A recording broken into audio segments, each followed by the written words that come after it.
আসসালামু আলাইকুম। আর ঈদ মোবারক সবাইকে। অনেকদিন পর লাইভ ক্লাসে। তো এখন থেকে আমাদের সবগুলা ক্লাসই আমরা লাইভ করার চেষ্টা করব।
আচ্ছা, শোনো, সবকিছু ঠিকঠাক আছে? সাউন্ড ঠিকঠাক আছে কিনা একটু বল তো।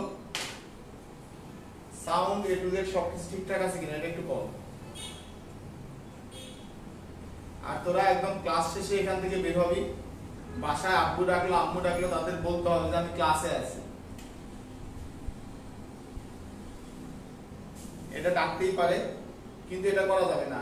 মেসেঞ্জার অফ করে বসো, যাতে কেউ মেসেজ দিলে তুমি ক্লাস ছেড়ে মেসেজ দেখতে না যাও। তোরা তো আজব ক্যারেক্টার, আমার চাইতেও বেশি আজব ক্যারেক্টার তোরা।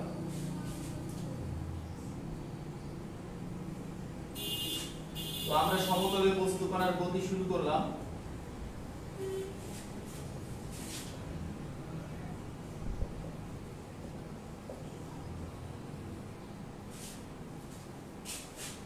এই জায়গায় শুরুতে আমরা এমন একটা টপিক কভার করব যেটা আমাদের ফিজিক্সে খুব বেশি ভোগায়। সেটা হচ্ছে এই যে বৃষ্টির বেগের অঙ্ক, বৃষ্টির বেগ অর্থাৎ আপেক্ষিক বেগের অঙ্ক, এবং আরেকটা হচ্ছে নদী নৌকার অঙ্ক। তো এই জিনিসগুলো ফিজিক্সে আমাদের অনেক প্যারা দেয়, ম্যাথেও অনেক প্যারা দেয়। আজকে আমরা এই জিনিসটা একদম ক্লিয়ার করার চেষ্টা করব। তো আমরা ধরে নিচ্ছি এইটা হচ্ছে একটা নদী। হ্যাঁ, এটা নদী, বিশাল নদী, চিন্তা কর যে নদী।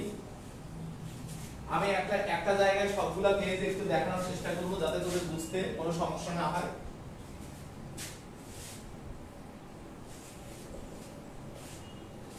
তোরা ভালো করে বুঝিস, পরে নোট করে নিস, এখন শুধুমাত্র বুঝ। তো এখানে ঘটনা কি হচ্ছে দেখ, যে এটা হলো নদী, এটা আমাদের নদীর প্রস্থ। এই নদীর প্রস্থ আমরা ধরে নিচ্ছি, নদীর প্রস্থটা হলো ডি, যে নদীর এপার থেকে এপারের যে দূরত্বটা সেটা হচ্ছে ডি। তাহলে আমি শুরুতে কি করতেছি, শুরুতে আমি স্রোত তো কোন দিকে যায়, অলওয়েজ স্রোত যায় কিন্তু হলো এই দিকে, এই দিকে হলো স্রোতের বেগ।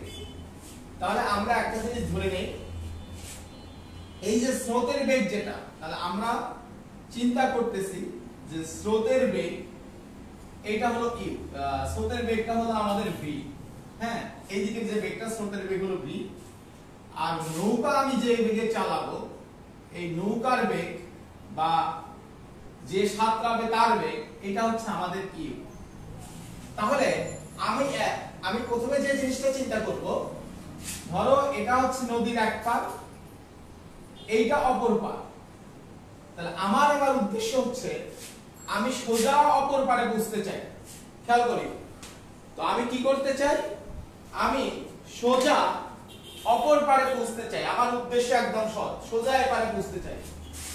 তাহলে আমি নৌকা যদি এই দিকে চালাই, সোজা যদি নৌকা এই দিকে চালাই, আমার এই দিকে যেহেতু স্রোত আছে, তাহলে এই স্রোতের কারণে আমি এই দিকে নৌকা চালালে নৌকা কি এই দিক বরাবর যাবে না এই দিকে বেঁকে যাবে?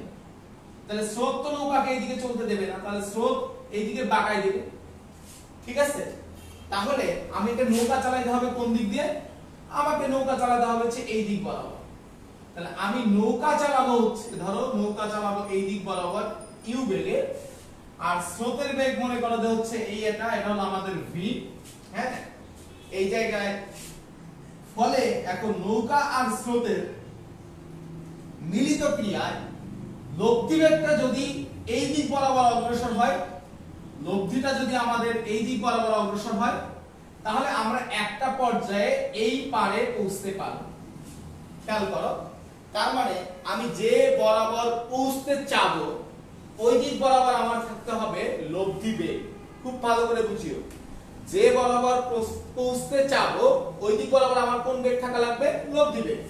অন্য সেন্সে যদি চিন্তা করো, আমি পৌঁছতে চাই হলো নদীর এপারে, তাহলে এই বরাবর আমার থাকতে হবে হলো লব্ধি বেগ। এখন তাহলে লব্ধি সবসময় কোন পাশ দিয়ে ক্রিয়া করে? আমি বলছিলাম মাঝখান দিয়ে ক্রিয়া করে। তাহলে এই দিকে যেহেতু তোমার স্রোতের বেগ আছে, তাহলে এই জায়গায় অন্য একটা বেগ অবশ্যই এই পাশ দিয়ে থাকা লাগবে। তাহলে এটা হচ্ছে আমাদের নৌকার বেগ।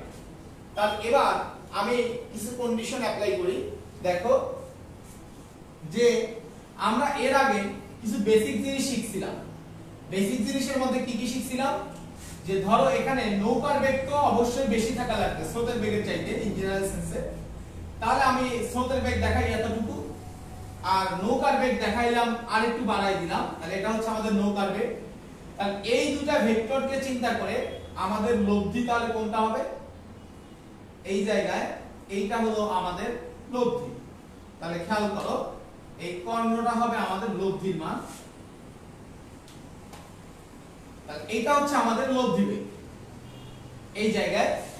তাহলে এটা যদি ইউ হয়, এটা যদি ভি হয়, এটা কিন্তু একটা সমকোণী ত্রিভুজ, এটা একটা সমকোণী ত্রিভুজ। এটা যদি ভি হয়, আমরা এটাকে কি দিয়ে রিপ্লেস করতে পারি?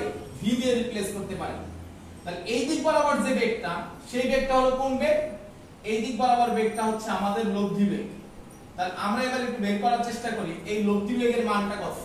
তাহলে আমরা লব্ধি বেগকে r দ্বারা প্রকাশ করি। হ্যাঁ, লব্ধি বেগ r স্কয়ার। এখানে rটা কি? rটা তো এখানে এটা হলো অতিভুজ, অতিভুজ। এটা যদি আমি ভূমি চিন্তা করি, এটা হলো লম্ব। তাহলে যদি লম্ব হয়, এই অতিভুজ লম্ব স্কয়ার সমান কি হবে? অতিভুজ থেকে বাদ দিতে হবে। তাহলে অতিভুজ কত? u square minus v square. এটা আমরা কোন সূত্র অ্যাপ্লাই করলাম? পিথাগোরাস চাচা অ্যাপ্লাই করলাম, কিছুই না, যে পিথাগোরাসের সূত্র অ্যাপ্লাই করলাম। আর এর মান হলো √u square minus v square. তার মানে এই ক্ষেত্রে আমাদের লব্ধি বেগ r হলো √u square minus v square. তাহলে আমরা দেখলাম এই জায়গায় এই 1 সেকেন্ডে বেগ মানে কয় সেকেন্ডের দূরত্ব? 1 সেকেন্ডের দূরত্ব। তাহলে 1 সেকেন্ডে সে কি পরিমাণ, তার বেগ কত? √u square minus v square. তাহলে 1 সেকেন্ডে সে কি পরিমাণ দূরত্ব যাবে? √u square minus v square পরিমাণ দূরত্ব যাবে। এখন আমি যে জিনিসটা বের করতে চাই সেটা হলো অপর পারে পৌঁছতে সময়। অপর পারে পৌঁছতে সময়, খুব ভালো করে বুঝিও, পৌঁছতে সময়। তাহলে এই ক্ষেত্রে অপর পারে পৌঁছতে সময় আমরা জানি নৌকা সবসময় চিন্তা করতে হবে এই নৌকার বেগগুলোর ক্ষেত্রে ত্বরণ বিবেচনা করা যাবে না, অর্থাৎ চিন্তা করতে হবে নৌকা সমবেগে চলে। খুব ভালো করে মাথায় রাখবা, এই ক্ষেত্রে ত্বরণ বিবেচিত হবে না, নৌকা সমবেগে চলে। এখন যেহেতু সমবেগে চলে, সমবেগে চলার জন্য আমাদের বেসিক লজিকটা কি? s vt। তাহলে s মানে কি? দূরত্ব। তাহলে আমাকে নদীর অপর পারে পৌঁছতে কি পরিমাণ দূরত্ব অতিক্রম করা লাগবে? d পরিমাণ দূরত্ব অতিক্রম করা লাগবে। তাহলে এখানে s এর মান হলো d, আর vটা হচ্ছে আমাদের কি? নৌকার এই বরাবর বেগটা কি? নৌকার লব্ধি বেগ। তাহলে নৌকার লব্ধি বেগ হচ্ছে, আচ্ছা আমরা এখানে একবারে লিখি, তাহলে t s/v। তাহলে s এর মান হলো অতিক্রান্ত দূরত্ব, সেটা হলো নদীর প্রস্থের সমান, ডিভাইডেড বাই, আর বেগটা এই দিক বরাবর বেগটা হলো কি বেগ? লব্ধি বেগ। লব্ধি বেগের মান কত? √u square minus v square. এইটা একটা। দেখো আরেকটা আমি তোমাকে মজার জিনিস দেখাইতে চাই, যে এই অপর পারে পৌঁছানোর ক্ষেত্রে খুব একটা জিনিস খুব ভালো করে মাথায় রাখবা। এই যখন আমি এই অপর পারে পৌঁছবো, এই যে এই দিক বরাবর বেগের ক্ষেত্রে স্রোতের বেগের কিন্তু কোনো ভূমিকা নাই। মানে স্রোতের বেগ যতই বেশি হোক না কেন অপর পারে পৌঁছতে সেম সময় লাগবে। এটা কিভাবে বোঝা যায় আমি সেটা একটু এক্সপ্লেইন করার চেষ্টা করি। দেখো মানে স্রোতের বেগ কোনো ভূমিকা রাখে না কোন সেন্সে, এই জায়গায় স্রোতের বেগটা যদি আরেকটু বেশি হইতো, এদিকে যদি এদিক বরাবর যদি আরেকটু ইয়া হইতো, তাহলে কি ঘটনা ঘটতো? আচ্ছা ওটা আরেকটু পরে আমাদের এক্সপ্লেইন করা যাবে, ওটা প্রবলেম নাই। আমি যে কোনো একটা বরাবর আমি উপাংশ নিতে চাই। হ্যাঁ, যে ধরো আমি লম্ব বরাবর উপাংশ নিতে চাই। এখানে আমার দুইটা বেগ আছে, একটা হলো ইউ আর একটা হলো ভি। ঠিক আছে, এই ইউ আর ভি এর মধ্যবর্তী কোণ হচ্ছে আলফা। দেখো ইউ আর ভি এর মধ্যবর্তী কোণ হচ্ছে কি? আলফা। এই জায়গায় তাহলে এই এই এর সাথে যদি কোণ দেয়া আছে, এই দিক বরাবর উপাংশগুলো কি হয়? মানে যার সাথে কোণ দেয়া থাকে সেই দিক বরাবর উপাংশগুলো হয় হলো cos, আর তার লম্ব দিক বরাবর উপাংশগুলো কি হয় বলো? এই দিক বরাবর উপাংশগুলো হয় cos, আর তার লম্ব বরাবর উপাংশগুলো কি হয়? sin। তাহলে আমি এই যে এই বরাবর উপাংশ নিয়ে, তার লব্ধি বরাবর উপাংশ নিয়ে পাই, লব্ধি বরাবর উপাংশ নিয়ে, তাহলে উপাংশ নিয়ে, হ্যাঁ লব্ধি তার মানে কি হলো? লম্ব বরাবর উপাংশ নিয়ে, লব্ধি বা লম্ব বরাবর উপাংশ নিয়ে আমরা যদি নেই, তাহলে কি ঘটনা ঘটবে? এই দিক বরাবর উপাংশ যেহেতু এর সাথে কোণ দেয়া আছে, তাহলে এই দিক বরাবর উপাংশ হবে cos, আর লম্ব বরাবর উপাংশ হবে কত? sin। তাহলে v এর উপাংশ কত? v এর উপাংশ হলো v sin 0, আর u এর উপাংশ কত? যোগ u sin আলফা। তাহলে এটা সমান লব্ধি বরাবর লব্ধির উপাংশ কত? লব্ধি বরাবর লব্ধি বেগটা আমরা বিবেচনা করতেছিল r, তাহলে r sin 90। ঠিক আছে, এই জায়গায় তাহলে আমরা বলতে পারবো v sin 0, sin 0 ডিগ্রি মান কত? 0। তাহলে u sin alpha, u sin alpha এটা সমান কি আমাদের?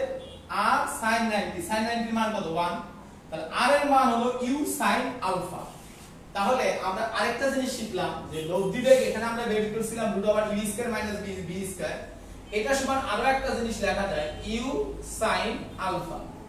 তো তাহলে এই যে অপর পারে পৌঁছার সময় বের করার জন্য আরেকটা ফর্মুলা হইতে পারে d/u sin আলফা।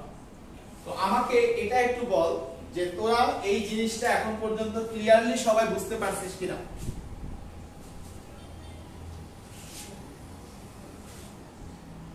এখানে আমরা আগে একটা পড়ার বেসিক জিনিস কাজে লাগাইছি, আমাকে এটা একটু কাইন্ডলি বল যে তোরা এই জিনিসটা বুঝতে পারছিস কিনা। আমরা এবার নতুন আরেকটা টপিক নিয়ে কথা বলবো, সেটা হলো দেখো যে আমি এই জায়গায় তাহলে কোন কোন দিকে নৌকা চলছে? সোজা এই বরাবর নৌকা চলছে। দেখো নৌকা যদি সোজা এই বরাবর চলে, তাহলে এই বরাবর পথটা হচ্ছে সবচেয়ে কম দূরত্ব। এই বরাবর না গিয়ে এই দিকে যাক, এই দিকে যাক, নৌকাকে কিন্তু বেশি, তার চেয়ে বেশি পথ অতিক্রম করতে হবে। তাহলে সবচেয়ে কম পথ নৌকাকে অতিক্রম করতে হবে কখন? নৌকা যদি সোজা অপর পারে চলে।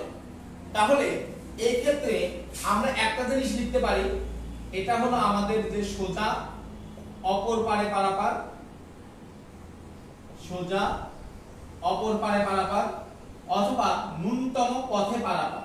ন্যূনতম পথে পারাপারের জন্য এই কন্ডিশন, পথে পারাপার। এবার আমরা যে টপিকটা নিয়ে কথা বলবো সেটা হলো ন্যূনতম সময়ে পারাপারের জন্য, ন্যূনতম সময়ে পারাপার। এবার উদ্দেশ্য নৌকা কোন দিকে চালায় এটা আমাদের সমস্যা না, আমাকে কি করতে হবে? আমাকে ন্যূনতম সময়টা বের করে নিতে হবে, যে হচ্ছে ন্যূনতম কত সময়ে আমি অপর পারে পৌঁছতে পারি।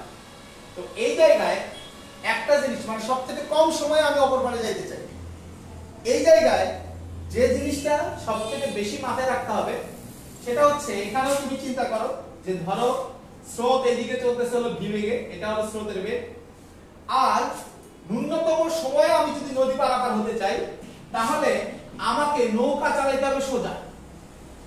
এখন বলতে পারো যে হচ্ছে নৌকা কেন সোজা চালাইতে হবে? দেখো লব্ধি বেগের পরিবর্তে কিন্তু এই ক্ষেত্রে আমরা লিখতে পারতেছি হচ্ছে u sin alpha, u sin alpha. দেখো লব্ধি বেগের রাশিতে কিন্তু ভি অনুপস্থিত, তাই না? তার মানে এই যে অপর পারে পৌঁছার সময়টা, এই অপর পারে পৌঁছাটা কার উপর ডিপেন্ড করে? অপর পারে পৌঁছাটা ডি তো কনস্ট্যান্ট, এই বরাবর দূরত্বটা তো কনস্ট্যান্ট, তাহলে অপর পারে পৌঁছাটা কার উপর ডিপেন্ড করে? অপর পারে পৌঁছাটা ইউ এর উপর ডিপেন্ড করে আর sin আলফার উপর ডিপেন্ড করে। আলফাটা কার কার মধ্যবর্তী কোণ? আলফাটা ইউ আর ভি এর মধ্যবর্তী কোণ। তাহলে দেখো তো দেখি, এই যে অপর পারে পৌঁছার সময় টিটা ইউ sin আলফার কি ব্যস্তানুপাতিক, ইউ তো কনস্ট্যান্ট, আমি এর কোনো চেঞ্জ করতে পারবো না।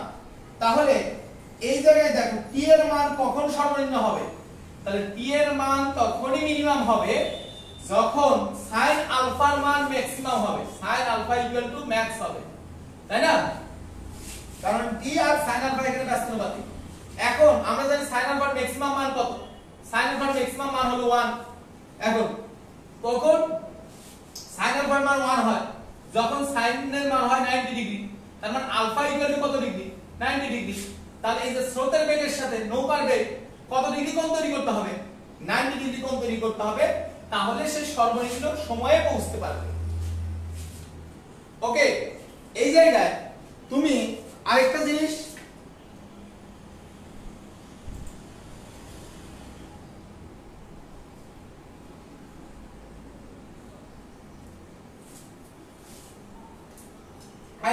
দেখো যে এই জায়গায় দেখো, তাহলে ইউ যদি এই দিক বরাবর হয়, ভি যদি এই দিক বরাবর হয়, এই জায়গায় ধরো যে এটা হচ্ছে আমাদের স্রোতের বেগ, তাহলে আমাদের লব্ধি কোন দিকে যাবে?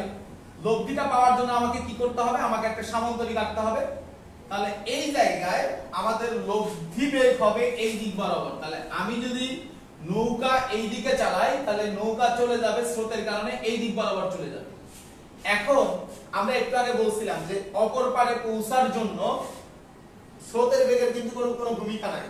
স্রোতের বেগ যদি বাড়াই, ধরো ভি এর মান যদি আমি আরেকটু বাড়াই দেই, ভি এর মান আমি যদি আরেকটু বাড়াই দিতাম, দ্বিতীয় ক্ষেত্রে এতটুকু করতাম, তাহলে কি ঘটনা ঘটতো? আমাকে এই বরাবর দ্বিতীয় ক্ষেত্রে একটা সামান্তরিক আঁকা লাগতো। সেই ক্ষেত্রে নৌকা আগে যাইতো এই দিক বরাবর, কি এবার নৌকা যাবে হচ্ছে এই দিক বরাবর। অর্থাৎ এখানে দেখো, এই ক্ষেত্রে নৌকার যে দূরত্ব অতিক্রম করতে হবে, এই ক্ষেত্রে কিন্তু নৌকার দূরত্ব অতিক্রম করতে হবে তার চেয়ে বেশি। কিন্তু স্রোতের বেগ যাই হোক না কেন, আমি যদি এই বরাবর নৌকা চালাই, তাহলে সবচেয়ে কম সময়ে নৌকা এবারে পৌঁছবে। ওকে, এখন আমরা যে কাজটা করব, এই জায়গায় এটা একটু আমি মিশাই দিচ্ছি।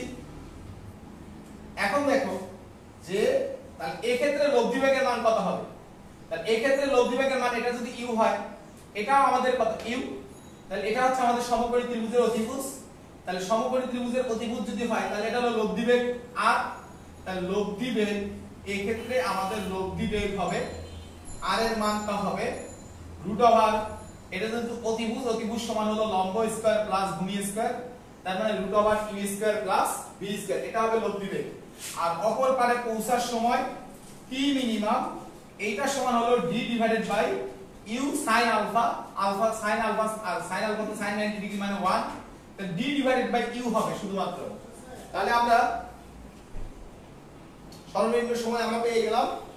এবার তুমি একটা জিনিস চিন্তা করো, এখানে আরো একটা জিনিস বের করতে বলতে পারতো যে সেক্ষেত্রে নৌকা কত দূরত্ব অতিক্রম করবে, যে নৌকা সর্বমোট কত দূরত্ব অতিক্রম করবে, নৌকা কত দূরত্ব অতিক্রম করবে। দেখো নৌকা যাবে কোন দিক বরাবর? নৌকা তো যাবে হচ্ছে লব্ধি বরাবর, 1 সেকেন্ডে যাবে এতটুকু। তাহলে পুরো দূরত্ব মানে কি? আমাকে এই যে এখান থেকে এপার থেকে এই পর্যন্ত দূরত্ব অতিক্রম কিয়া নেওয়া লাগবে। তাহলে ফুল ডিসটেন্সটা নিতে হবে। তাহলে ফুল ডিসটেন্স d সমান আমরা কি জানি? d সমান আমরা জানি v * t বা s সমান v * t। তাহলে এই জায়গায় টোটাল দূরত্বটা হবে, এখানে d দিলে একটু ভুল হবে, আমার নৌকার কত দূরত্ব মানে এই ডিসটেন্সটা আমরা বের করতেছি, এটাকে আমরা s দ্বারা প্রকাশ করি। তাহলে s সমান হবে vt। v এর মান কত? v এর মান হলো নৌকার লব্ধি বেগ, নৌকার লব্ধি বেগটা কত পাইছি আমরা u square plus v square, হ্যাঁ ঠিক আছে, ইনটু আর টিটা কি, টিটা হচ্ছে আমাদের টি মিনিমাম, টিটা হলো আমাদের টি মিনিমাম। তাহলে আমরা এটা পেয়ে গেলাম যে সেই ক্ষেত্রে সে সর্বমোট কত দূরত্ব অতিক্রম করবে।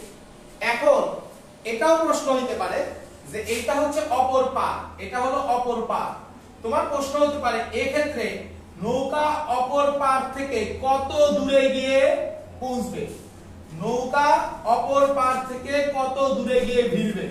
তাহলে এই ক্ষেত্রে আমাদের आंसर কত হবে দেখো, তাহলে অপর পার থেকে কত দূরে গিয়ে ভিড়বে, কত দূরে ভিড়বে। তাহলে এই জায়গায় আমাদের উত্তরটা কত হবে, আমাকে এই ডিসটেন্সটা বের করতে হবে। আমরা কিন্তু এই ডিসটেন্সটা জানি, এখান থেকে এই ডিসটেন্সটা কত, এখান থেকে এই ডিসটেন্সটা হচ্ছে আমাদের d, এখান থেকে এই ডিসটেন্স পুরোটা হচ্ছে আমাদের d, আর এটা কিন্তু আমরা বের করছি টোটাল ডিসটেন্স s সমান হলো এইটা, আর আমাদের লাগবে হচ্ছে এটা। তাহলে আমরা জানি লম্ব বা ভূমির যে কোনো কিছু যখন বের করতে হয় তখন সেটা করতে গেলে কি করতে হয়, অতিভুজ থেকে বাদ দিতে হয়, অতিভুজ থেকে বাদ দিতে হয়।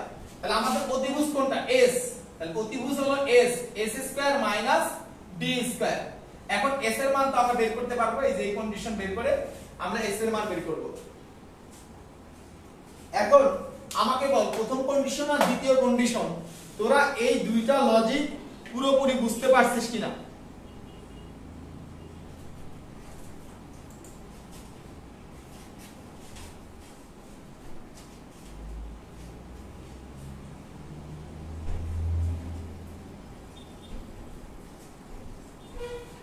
লাস্ট টপিকের এখানে এই উপাংশ ব্যাপারটা হয়তো তোদের অনেকের বুঝতে সমস্যা হয়েছে। এখন আমি তাহলে এক্ষেত্রে আরেকটা স্টেপ একটু দেখাই যে আমি যদি v বরাবর উপাংশ এই যে কোণ নিতেছি কার সাথে, v এর সাথে, এই এটার সাথে, তাহলে v বরাবর আমাদের লজিকটা কি ছিল, লব্ধির উপাংশ, হ্যাঁ লব্ধির উপাংশ সমান p এর উপাংশ প্লাস q এর উপাংশ, এরকম একটা ফর্মুলা শিখছিলাম। তাহলে এই জায়গায় লব্ধিটা কত ছিল, লব্ধিটা হচ্ছে আমাদের r, হ্যাঁ তাহলে এই ক্ষেত্রে আমরা বলতাম r cos 90, r cos 90 সমান এইটার উপাংশ, এই দিক বরাবর ভেক্টর কোনটা v, তাহলে এটা হলো v cos 0, আর u এর উপাংশটা কত হইতো, যোগ u cos আলফা। তাহলে এটা হচ্ছে আমি v বরাবর উপাংশ নিলাম, কোন দেয়া আছে v এর সাথে, কিন্তু যার সাথে কোন দেয়া আছে তার সাথে লম্ব বরাবর উপাংশ নেওয়ার নিয়মটা কি ছিল, তাহলে এই যে লম্ব বরাবর উপাংশ যদি নেই, আমি যদি এই বরাবর উপাংশগুলো যদি নেই তাহলে cos এর জায়গায় শুধুমাত্র কি নিব, sin দেব। তাহলে এখানে r sin 90 equal to v sin 90 যোগ u sin আলফা। দেখ এই জিনিসটাই আমরা এই জায়গায় লিখতেছিলাম, এই দ্বিতীয় লাইনটা এখানে লিখছিলাম, দ্বিতীয় লাইনটা এখানে লিখছিলাম। তো তোদের যাদের এই জিনিসটা বুঝতে সমস্যা হয়েছে তাহলে তারা একদম আমাদের ফার্স্ট লেকচারটা দেখতে হবে, ফার্স্ট লেকচারে এটা নিয়ে ডিটেইলস কথা বলছি।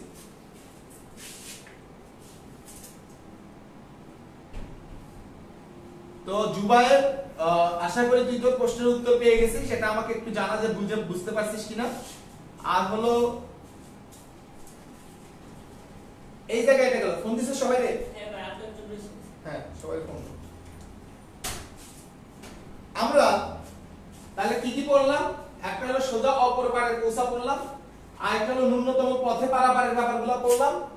আরেকবার এবার আমরা করব যে হচ্ছে আমি যদি যে কোনো পথে নৌকা চালাই, যে কোনো পথে যদি নৌকা চালাই তাহলে কি ঘটনা ঘটবে, তাহলে যে কোনো পথে নৌকা চালালে ধর স্রোতের বেগ হচ্ছে এইদিকে, এটা হলো v, আমি নৌকা এইদিকে চালাইলাম, আমার মন চাইছে আমি এইদিকে চালাইছি, তাহলে এইদিকে হচ্ছে আমাদের নৌকার বেগ হচ্ছে u। তাহলে লব্ধি কোন দিকে যাবে এটা বিবেচনা করার জন্য আমাকে কি করতে হবে, একটা সামান্তরিক আঁকতে হবে, একটা সামান্তরিক আঁকতে হবে। দেখো সামান্তরিক আঁকতে হবে, তাহলে লব্ধি যাবে নৌকা যাবে তাহলে কোন দিক বরাবর, তাহলে নৌকা সোজা এই যে কর্ণ বরাবর চলে যাবে, এটা একদম আমাদের বেসিক ফর্মুলা, অনেক আগে থেকে শিখছি। তাহলে এই বরাবর চলে যাবে, তাহলে এই ক্ষেত্রে আমাদের লব্ধি বেগ r এর মান কত, এই কোণটা যদি আলফা হয়, হ্যাঁ স্রোতের সাথে যদি আলফা করে নৌকা চলে তাহলে আমরা জানি সেই ক্ষেত্রে r এর মান হবে, লব্ধি বেগের মান হবে r, তাহলে লব্ধি বেগ r সমান হবে root over u square plus v square যোগ 2uv cos আলফা, আর অপর পারে পৌঁছার সময় হবে t equal to d divided by u sin alpha. এটা সব সময় সত্য। অপর পারে পৌঁছার সময় t সমান d divided by u sin alpha, এটা সব সময় সত্য। ঠিক আছে, এই জায়গায় দেখো, আর যদি বলি যে এই জায়গায় কত দূরত্ব অতিক্রম করবে, যে অপর পারে পৌঁছতে নৌকার টোটাল অতিক্রান্ত দূরত্ব মানে s বের করতে বলছে, এখান থেকে এই পর্যন্ত দূরত্বটা হলো s, তাহলে এই যে টোটাল অতিক্রান্ত দূরত্ব হবে লব্ধি বেগ ইনটু অপর পারে পৌঁছার সময়। তাহলে লব্ধি বেগ কত? লব্ধি বেগ আমাদের জানা, অপর পারে পৌঁছার সময়ও আমাদের জানা, তাহলে এই দুটো আমরা বের করে গুণ করে দিলে আমরা কিন্তু পেয়ে যাব, কারণ অতিক্রান্ত দূরত্ব সমান হলো বেগ ইনটু সময়। তো তিনটা কেজি তোরা বুঝতে পারছিস কিনা আমাকে এটা একটু বল। তিনটা কেস বুঝলে এখন কোন অঙ্ক আর তোদের কাছে অঙ্ক মনে হবে না, কোন অঙ্কই তোদের কাছে এখন আর অঙ্ক মনে হবে না, একদম সহজ সহজ জিনিস মনে হবে, একদম ঘুমায়া করবে। তাহলে আমরা দেখলাম ন্যূনতম সময় পারাপারের জন্য আলফা 90 ডিগ্রি হইতে হবে, সেই ক্ষেত্রে লব্ধি বেগের মান হলো root over u square plus v square. আর সোজা অপর পারে পৌঁছার জন্য আমার কি হইতে হবে? লব্ধি বেগের মান হলো root over u square minus v square, অথবা আমি ইউ sin আলফা বলতে পারি। আর আরেকটা জিনিস আমরা শিখছিলাম যে হচ্ছে অপর পারে পৌঁছার সময় কিন্তু সব সময় এটা সত্য, t d divided by u sin alpha সব সময় সত্য। আর অনেক সময় তোমাকে বলবে যে হচ্ছে নৌকা কত দূরত্ব অতিক্রম করবে, তার মানে এই টোটাল ডিসটেন্সটা বের করতে বলছে, তাহলে টোটাল ডিসটেন্স হবে হলো লব্ধি বেগ ইনটু অপর পারে পৌঁছার সময়, তাহলে আসবে হলো নৌকার অতিক্রান্ত দূরত্ব। অনেক সময় তোমাকে কি বের করতে বলবে যে ন্যূনতম সময় পারাপার হইলাম, তাহলে তো আমি নৌকা চালাবো এই দিকে, তাহলে এইটা যদি অপর পার হয় তাহলে আমি যদি এই দিকে নৌকা চালাই, নৌকা তো যাবে হলো এই দিকে, তো প্রশ্ন হইতে পারে অপর পার থেকে কত দূরে নৌকা পৌঁছবে, তাহলে সেক্ষেত্রে আমি কি বের করব? এই পাশে টোটাল দূরত্বটা বের করব, আর এই দিকে তো আমার দেয়াই থাকবে, নদীর প্রস্থ তো দেয়াই থাকবে, তাহলে এটা অতিভুজ থেকে যদি আমি বাদ দেই তাহলে এটা সমান হবে root over s square minus d square.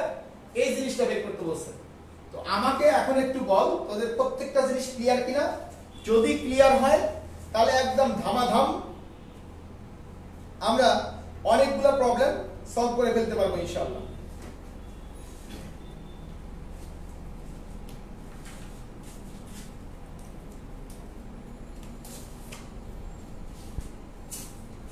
আচ্ছা, আমরা ফিজিক্স স্টাইলের একটা প্রবলেম সলভ করি, তাহলে তোদের সবকিছু ক্লিয়ার হয়ে যাবে। আগে ধর আমার ফার্স্ট কোশ্চেন,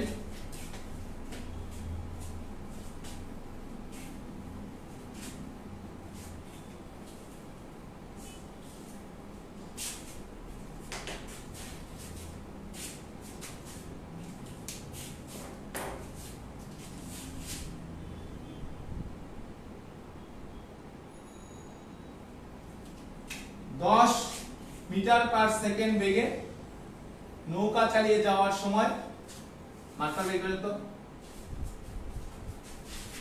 মার্কার যাই তো, যাওয়ার সময় মাঝি 8 মিটার পার সেকেন্ড বেগে স্রোতের সম্মুখীন হলো।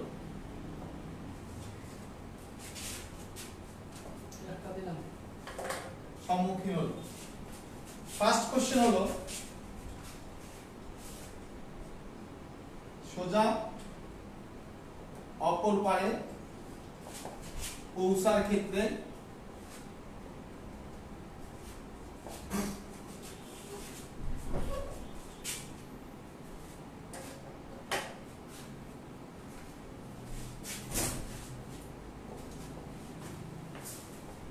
কত কোণে নৌকা চালাবে।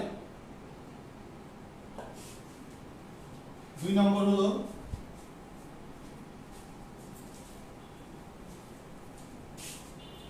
দেখো অপর পারে পৌঁছার সময় দুইটা জিনিস, তাহলে এখন আমরা এটা একটা বের করি যে কত কোণে নৌকা চালাবে। এটা একটু আগে কিন্তু আমরা একটা ফর্মুলা লিখছিলাম, আমরা দেখছিলাম যে এই বরাবর যদি আমি উপাংশ নেই তাহলে আমি এই জিনিসটা লিখতে পারি যে হচ্ছে r এর উপাংশ হলো r cos 90 সমান হবে v এর উপাংশ হলো v cos 0, এটা নিয়ে আমি আর কথা বলতে চাই না, যোগ u cos alpha, u cos alpha. তাহলে এখান থেকে দেখো আমরা কি লিখতে পারি, cos 90 এর মান কত 0, তাহলে এই পাশের মানটা হয়ে যাচ্ছে 0। তাহলে আমরা বলতে পারবো যে v cos 0, v cos 0 এর মান কত, v cos 0 এর মান হলো 1 যোগ u cos alpha, u cos alpha. সেখান থেকে আমরা বলতে পারবো cos alpha equal to minus v divided by u। তাহলে এটা তো আমার সোজা অপর পারে পৌঁছার ক্ষেত্রে এই ঘটনাটা ঘটতেছিল। তাহলে এই জায়গায় তাহলে আমরা সূত্রটা অ্যাপ্লাই করব একদম ডিরেক্টলি, এখান থেকেই আমরা ফর্মুলাটা অ্যাপ্লাই করতে পারি। যদি ডিটেইলস করতে চাই পুরো জিনিসটা করে দেখাবো, আর না হলে আমি ডিরেক্ট যদি এমসিকিউ তে আসে শর্টকাটে একবারে করে ফেলবো। যে আমরা জানি cos আলফা সমান হবে মাইনাস v বাই u, বা আলফা সমান হলো cos ইনভার্স মাইনাস v বাই u। এখন cos ইনভার্স মাইনাস v কত, v হলো আমাদের স্রোতের বেগ, তাহলে স্রোতের বেগ আমাদের কত দেয়া আছে 8, তাহলে আর u হলো আমাদের নৌকার বেগ, নৌকার বেগ কত দেয়া আছে 10, তাহলে cos inverse minus 8 divided by 10। এরপরে অপর পারে পৌঁছার সময়, তাহলে অপর পারে পৌঁছার সময় সব সময় সত্য d divided by u sin alpha. এখন তুই u sin আলফাও ব্যবহার করতে পারস, এটা একটা উপায় ছিল। আরেকটা উপায় আমরা দেখছিলাম √u square minus v square, এটা ব্যবহার করলেও হবে। তাহলে এটা ব্যবহার করলে আগে আমাকে কি করতে হবে, আলফার মান আমার জানা লাগবে, এখান থেকে আমাকে আলফার মান বের করতে হবে। কিন্তু আমি যদি এটা ব্যবহার করি তাহলে কিন্তু আমার আর আলফার মান জানা লাগে না। তাহলে d ডিভাইডেড বাই d এর মান তো দেওয়া থাকবে যে নদীর প্রস্থ 1.32 কিলোমিটার, সাপোজ তোর বলে দেওয়া থাকবে যে নদীর প্রস্থ 1.32 কিলোমিটার। তাহলে লক্ষ্মী d এর মান তো তাহলে তোর 1.32 কিলোমিটার, 1.32 কিলোমিটার তার মানে 1.32 ইনটু 1000 কিলোমিটারকে তুই মিটার বানাইলি, আর √u square minus v square, u এর মান হলো 10, নৌকার বেগ 10 স্কয়ার মাইনাস 8 স্কয়ার। আমাকে একটু বল যে এই লজিকটা তোরা পুরোপুরি বুঝতে পারছিস কিনা।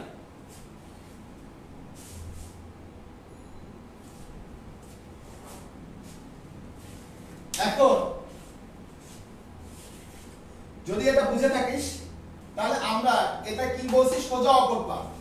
কিন্তু আমি এবার সোজা অপর পারে পৌঁছতে চাই না, আমি ন্যূনতম সময়েও পৌঁছতে চাই, ন্যূনতম সময়ে পৌঁছার ক্ষেত্রে, ন্যূনতম সময়ে পৌঁছার ক্ষেত্রে তোমাকে এই দুটো জিনিস বের করতে হবে।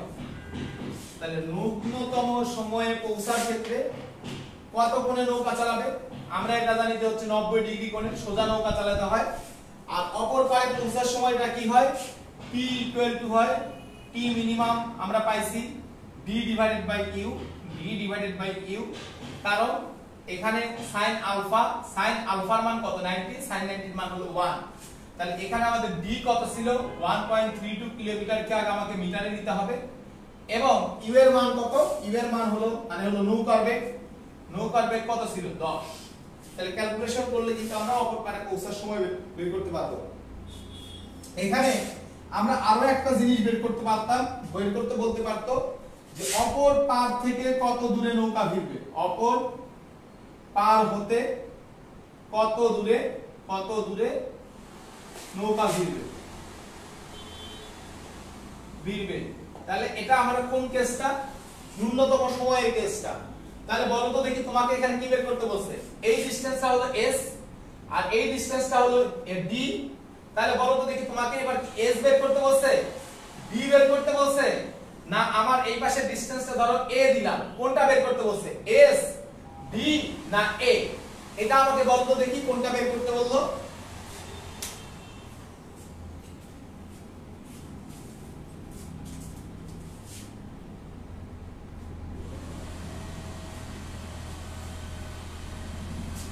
অপর পার নৌকা ভিড়বে?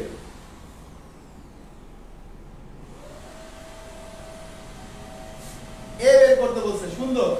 আচ্ছা এস এর মান কত? তাহলে এই ক্ষেত্রে কিন্তু আমরা এস এর মানটা আমরা যেটা বের করতে পারবো, এস এর মানটা হলো ছিল √u² + v² ইনটু টি মিনিমাম। তাহলে এটা ছিল হলো আমাদের এস এর মান, কারণ লব্ধি বের হলো √u² + v² আর টি মিনিমাম। তাহলে আমরা সবগুলা মান বসাই দেব, √10² + 8² ইনটু টি মিনিমাম আমরা এখান থেকে বের করে ফেলতে পারবো। এই জায়গায় এটা বসাই দিলাম। তারপরে a সমান হবে প্রতিভুজ থেকে বাদ, তার মানে s² - d² আর d এর মান কত?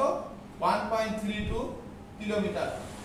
তাহলে আমাদের a বের হয়ে যাবে। এবার আমরা একটু কেসটা একটু চেঞ্জ করে দেব, যে আমি এই জায়গায় কি করছি, ন্যূনতম সময়ে পৌঁছাইছি, এবার 8 মিটার/সেকেন্ড বেগে স্রোতের সম্মুখীন হলো, তবে আর নৌকা চালানো হয়েছে স্রোতের সাথে, তৃতীয় ক্ষেত্রে স্রোতের সাথে 60 ডিগ্রি কোণে, স্রোতের সাথে 60 ডিগ্রি কোণে নৌকা চালানো হলো। তাহলে আমরা একই তিনটা কেস কিন্তু করতেছি, তোমরা কিন্তু আলাদা আলাদা করে ডাটা লিখবা। প্রথম ডাটা, দ্বিতীয় ডাটা, এটা হলো 3 নম্বর ডাটা। এই ক্ষেত্রে তোমাকে বেশ কিছু জিনিস বের করতে বলছে। কত কোণে নৌকা চালাবে, এবার তো এটা বলেই দিয়েছে যে 60 ডিগ্রি কোণে নৌকা চালাবে। অপর পারে পৌঁছার সময় বের করতে বলছে। তারপরে অপর পার থেকে কত দূরে নৌকা ভিড়বে এটাও বের করতে বলছে।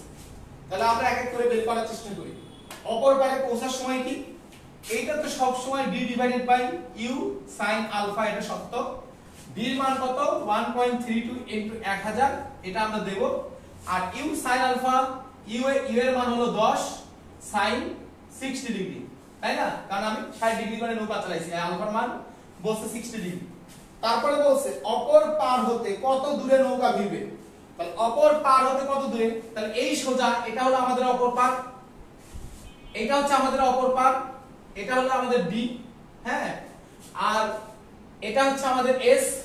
তাহলে আমাকে এই ডিসটেন্সটা বের করতে হবে। তাহলে এস এর মান কত? এস এর মান হচ্ছে তোমার এই জায়গায় আর ইনটু এই জায়গায় অপর পারে পৌঁছার সময় টি। তাহলে এটার মান হবে, অপর পারটা হবে এই জায়গায় s² মাইনাস d। তো লক্ষ্মী আমাকে একটু বলো, আর এর মান কত হবে? আর এর মান তো তুমি জানো, √u² + v² যোগ 2uv cos 60, এটা তো তুমি জানো যে p² + q² যোগ 2pq cos আলফা, এটা হবে আমাদের আর এর মান। একটু আমাকে কাইন্ডলি বল যে নৌকা স্রোত রিলেটেড একটা অঙ্ক যত ভাবে ভেরিয়েশন হতে পারে, ফিজিক্স এবং ম্যাথে আমি সব ভেরিয়েশনের অঙ্কই করাই দিছি। তো একটু বল যে এই পুরো ব্যাপারটা তোরা বুঝতে পারছিস কিনা, যে একটা অঙ্কের ভেরিয়েশন যত ধরনের ভেরিয়েশন হতে পারে আমরা সব ভেরিয়েশন করাইছি। তোরা সবাই এটা ক্লিয়ারলি বুঝছিস কিনা আমাকে একটু বল।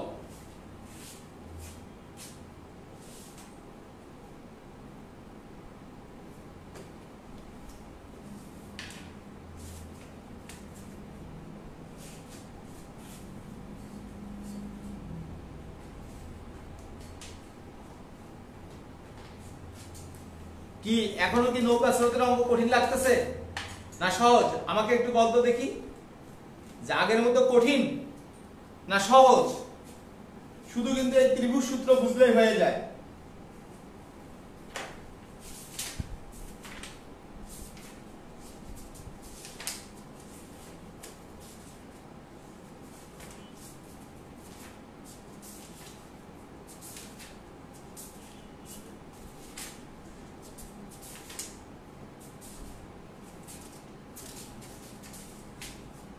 তোরা 9.1 এখন যে কোনো অঙ্ক ধরেই করতে পারবি, যে কোনো অঙ্ক।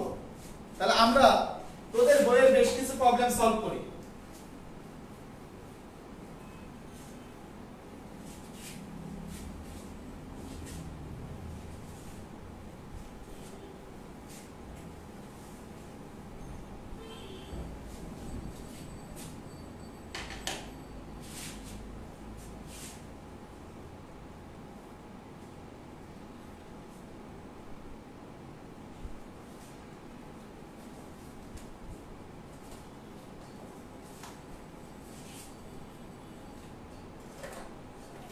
আচ্ছা এখানে আমার একটা কোশ্চেনের এখানে একটা প্রবলেম বলছে যে সোজাসুজি একটি নদী পার হতে, তাহলে আমি কোশ্চেনটা একটু বোঝানোর ট্রাই করি যে এখানে ডেটা দেয়া আছে সোজাসুজি পার হতে, তাহলে সোজা পারাপারে আবার ডাটাগুলো কি কি দেয়া আছে এটা একটু আমি বলি। সোজা পারাপারে t1 সময় লাগে, তাহলে সোজা পারাপারে তার সময় লাগে হলো t1, আর স্রোতের অনুকূলে একই দূরত্ব অতিক্রম করতে, তাহলে স্রোতের অনুকূলে একই দূরত্ব অতিক্রম করতে, অনুকূলে একই দূরত্ব অতিক্রম করতে তার t2 সময় লাগে। আমরা এই ক্ষেত্রে একটা জিনিস সেই ছোট্টবেলা থেকে শিখে আসছি, স্রোতের অনুকূলে বেগ সমান হলো নৌকা প্লাস স্রোত, আর স্রোতের প্রতিকূলে বেগ হলো নৌকা মাইনাস স্রোত। এটা তো আর এখন নতুন করে শেখানোর কোনো দরকার নাই। এবার বলছে সাঁতারুর বেগ হলো u, স্রোতের বেগ হলো v, এটা বলা দরকার নেই, এখানে তোমাকে দেখাইতে হবে t1 t2, এইটা সমান হচ্ছে √u plus v √u minus v। এই অঙ্কটা আমাকে করে দেখাইতে হবে। তাহলে আমরা জানি সোজা পারাপারের সময়টা হলো, সোজা পারাপারের সময় এইটা সমান আমরা জানি হচ্ছে d divided by √u² minus v²। আর স্রোতের অনুকূলে যদি একই দূরত্ব অতিক্রম করতে চায় তাহলে t2 এর মান হবে d, একই দূরত্ব মানে সে d দূরত্ব অতিক্রম করবে। আর স্রোতের অনুকূলে বেগ কত? স্রোতের অনুকূলে বেগ হলো u প্লাস v। তাহলে আমাকে কি করতে হবে? t1 t2, তার মানে t1 কে t2 দ্বারা ভাগ করতে হবে, তাহলে আমার যেটা প্রমাণ করতে বলছে আমি সেটা প্রমাণ করতে পারবো। তো t1 বাই t2 সমান কি হবে? এই জায়গায় t1 এর মান হলো d divided by √u² minus v²। দেখ এটা যেহেতু ভাগ আছে তাহলে আমি একবারে করি, ভাগের জায়গায় একটা গুণ চিহ্ন দেই, তাহলে গুণ চিহ্ন দিলে t2 এর ক্ষেত্রে যেটা নিচে আছে ওটা উপরে চলে যাবে, সেটা হবে u প্লাস v। আমি একটা লাইন শর্ট করলাম, আশা করি তোরা সবাই বুঝছিস। তাহলে d কি হয়ে যাবে? কাটা। তাহলে দেখ উপরে আমরা লিখতে পারবো √u plus v into √u plus v, আর নিচে হচ্ছে √u plus v into √u minus v, কারণ u² মাইনাস v² সমান হলো √u plus v into √u minus v। তাহলে এই √u plus v √u plus v কাটা, তাহলে আমার কি বাকি থাকলো? √u plus v divided by √u minus v। দেখ এটাই কিন্তু আমাকে প্রমাণ করতে বলছে, t1 বাই t2 সমান √u plus v into √u minus v। তাহলে আমাদের এটা প্রমাণিত, প্রুভেড। তো আমরা একটু বল, আমাকে কাইন্ডলি একটু বল যে এই জিনিসটা তোরা বুঝতে পারছিস কিনা।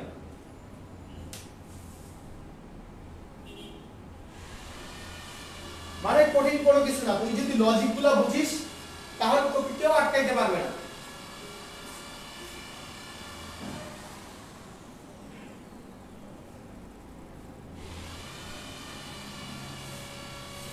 তাহলে আমাদের এই অঙ্কটা হয়ে গেল, খুবই কমন অঙ্ক। এটা বুয়েট ভর্তি পরীক্ষায়, বোর্ড ভর্তি পরীক্ষায় অনেকবার আসছে, দেখলাম প্রায় এত বড় লেজ বিশাল 14-15 বার চলে আসছে বোর্ড পরীক্ষায়। তো এটা গেল। এবার আমরা আরেকটা অঙ্ক করি।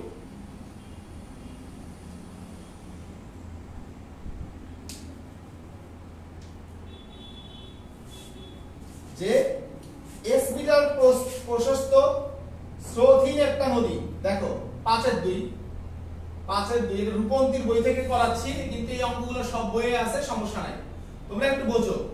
যে এক নম্বরে তোমাকে কি বলছে? যে এটা নদীর প্রস্থ হলো s। এই জায়গায় তোমার ফার্স্ট যে ডাটা দিছে যে স্রোতহীন নদীতে সাঁতার দিয়ে পার হতে কি সময় লাগে, তাহলে স্রোতহীন অবস্থায় পার হতে, স্রোতহীন পারাপারে সময় লাগে হলো t, স্রোতহীন পারাপারে t সময় লাগে। তারপর তোমাকে বলছে স্রোত থাকলে t1 সময়ে সোজাসুজি পারাপার। তাহলে যখন স্রোত থাকবে তখন সোজা পারাপারে তোমার সময় লাগে হলো t1। এরপরে তোমাকে বলছে প্রমাণ করো যে স্রোতের বেগ, তাহলে তোমাকে প্রমাণ করতে হবে স্রোতের বেগ সমান হলো s √1/t² মাইনাস 1/t1²। এটা তো এটা কোনো অঙ্কই না, তোমরা প্রত্যেকটা অঙ্ক দেখে দেখে বলতে পারবা ইনশাআল্লাহ। তাহলে আমাদের এই ডাটাগুলো দেয়া আছে যে নদীর প্রস্থ হলো s, যখন কোনো স্রোত থাকবে না মানে স্রোত নাই তখন স্রোতহীন পারাপার তার সময় লাগে হলো t। তাহলে স্রোতহীন পারাপার স্রোত নাই, তাহলে t সমান কত হবে? নদীর প্রস্থ হলো s ডিভাইডেড বাই নৌকার বেগ, কারণ এক্ষেত্রে স্রোতের বেগ নাই, তাহলে স্রোতের বেগের কোনো ভূমিকা নাই। এরপরে আমাদের যে জিনিসটা বলছে সেটা হলো স্রোত থাকলে সোজা পারাপার। তাহলে সোজা পারাপারের ক্ষেত্রে আমরা জানি সময়টা হলো নদীর প্রস্থ divided by √u² minus v²। এখন আমাকে বের করতে হবে কার মান? v এর মান বের করতে হবে, বুঝিও। তাহলে আমাকে কার মান বের করতে হবে? v এর মান বের করতে হবে। তাহলে এই জায়গায় আমরা একটা জিনিস চিন্তা করতে পারি,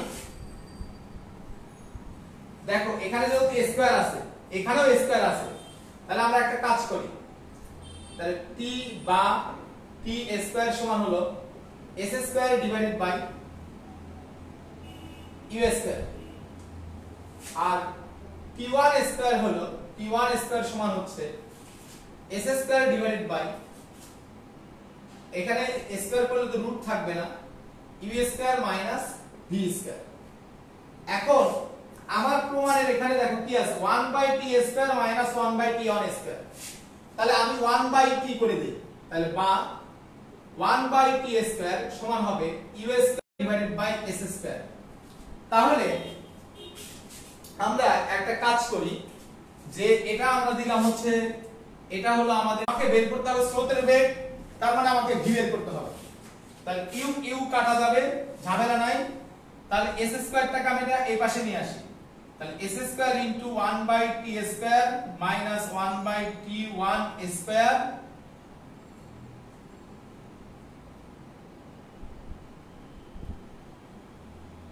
একবার না করে আলাদাই করি। তাহলে এটা সমান কি? এটা হচ্ছে 1/t² মাইনাস 1/t1²। এখন তুমি একটা জিনিস ফিল করো, দেখো আমরা এখন কি লিখতে পারবো? s² টাকে এই পাশে নিয়ে আসি, তাহলে s² into 1/t² minus 1/t1² এটা সমান কি হবে?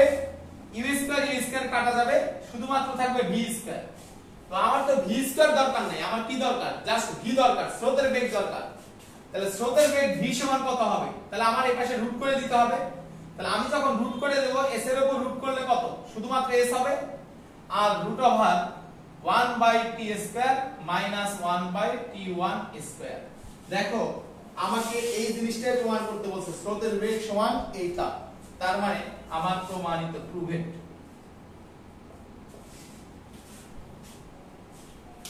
ঠিক আছে, একটু আমাকে বল সবাই যে তোরা ক্লিয়ারলি অঙ্কটা বুঝতে পারছিস কিনা।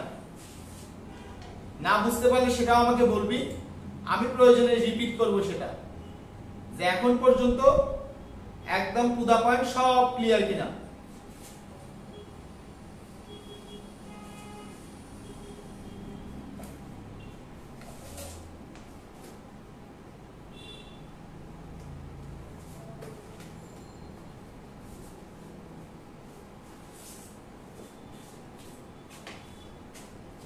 এটা কঠিন কোনো কিছুই না, এই বলবিদ্যার এগুলো অঙ্ক দেখলে এখন একদম পানিভাত মনে হবে। আগের চ্যাপ্টারটা তোরা যদি পুরোপুরি ক্লিয়ারলি বুঝিস, এটা কোনো ব্যাপারই না, এই অধ্যায়ের অঙ্ক কোনো অঙ্কই মনে হবে না, এমন সহজ, ইউ কান্ট ইমাজিন। তুই এটা চিন্তাও করতে পারবি না যে অঙ্ক কত সহজ হতে পারে। এটা আমি 7 এর 3 নম্বর অঙ্ক করতেছি, এগুলো অঙ্ক সব বইয়ে আছে। যে বলছে ইউ ও ভি বেগ দ্বয়ের লব্ধি ডব্লিউ, তাহলে ইউ বেগ আর ভি বেগ, একটা বেগ হলো ইউ আর একটা বেগ হলো ভি, তাহলে এই বেগ দ্বয়ের লব্ধি হলো ডব্লিউ, যা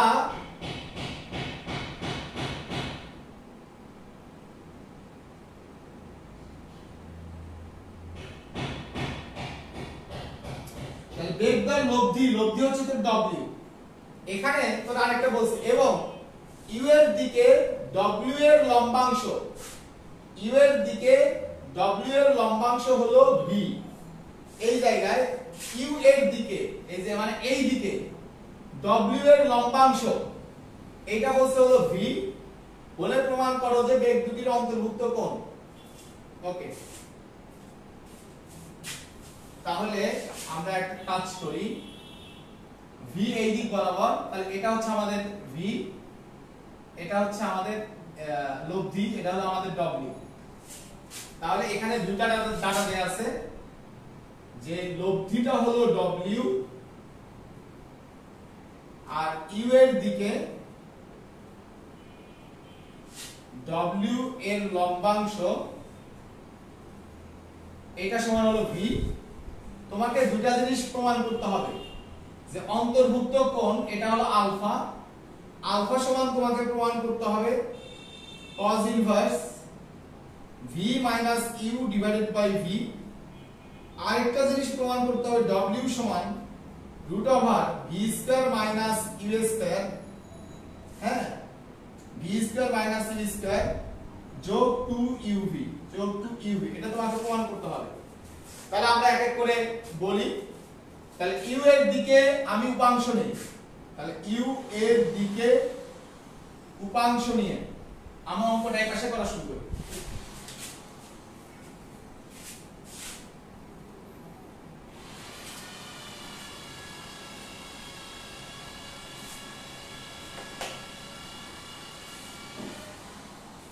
তাহলে ইউ এর দিকে উপাংশ নিয়ে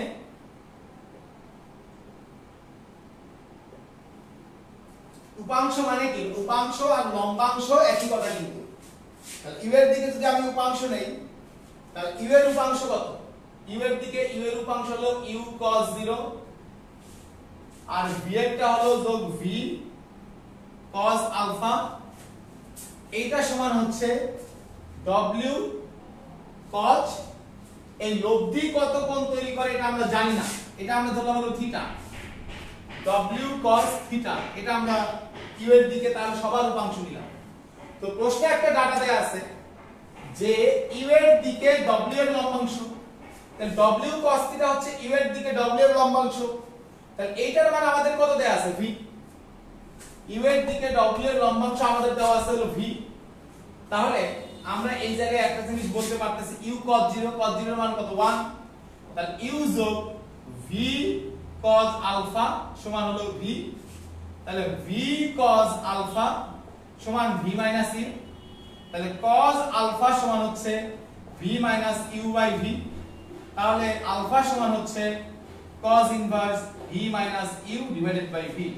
তাহলে কিন্তু আমাদের একটা পার্ট প্রমাণিত হয়ে গেল, এটা কিন্তু আমরা প্রমাণ করে ফেললাম। আমাকে একটু বল যে এই জায়গায় এইটা তোদের ক্লিয়ার কিনা, একদম কমপ্লিটলি বুঝতে পারছিস কিনা, আমাকে একটু জানা।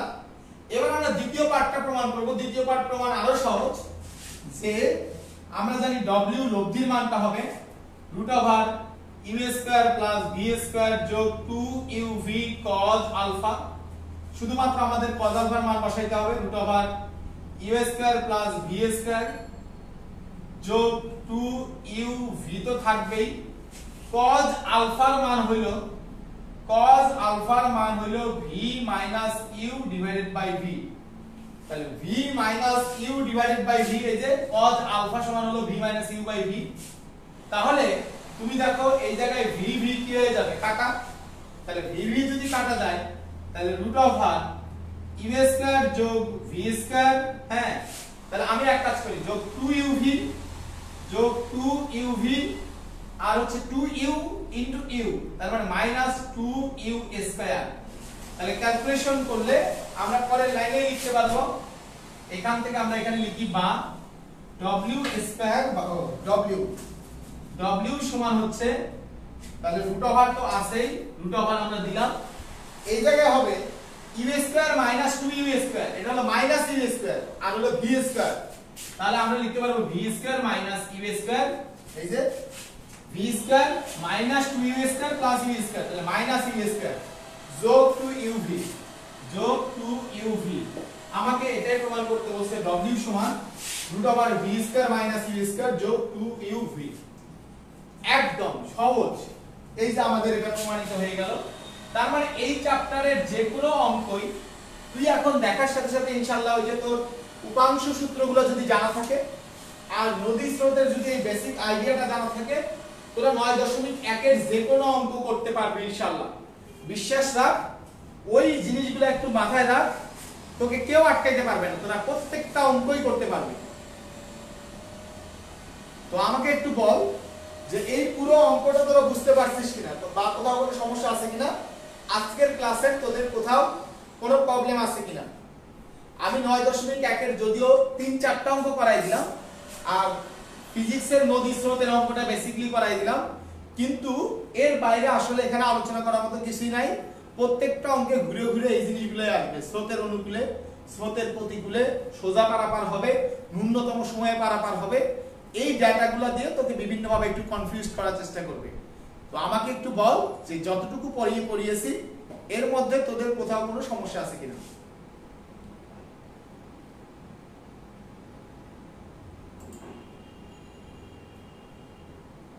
যদি সমস্যা না থাকে আমাদের আজকের পড়া এ পর্যন্তই থাকবে, আর আগামী দিন আমরা 8.1 এর উপরে একটা পরীক্ষা দেব। 8.1 এটার উপরে আমরা আগামী দিন একটা পরীক্ষা দেব, আগামী ক্লাসে।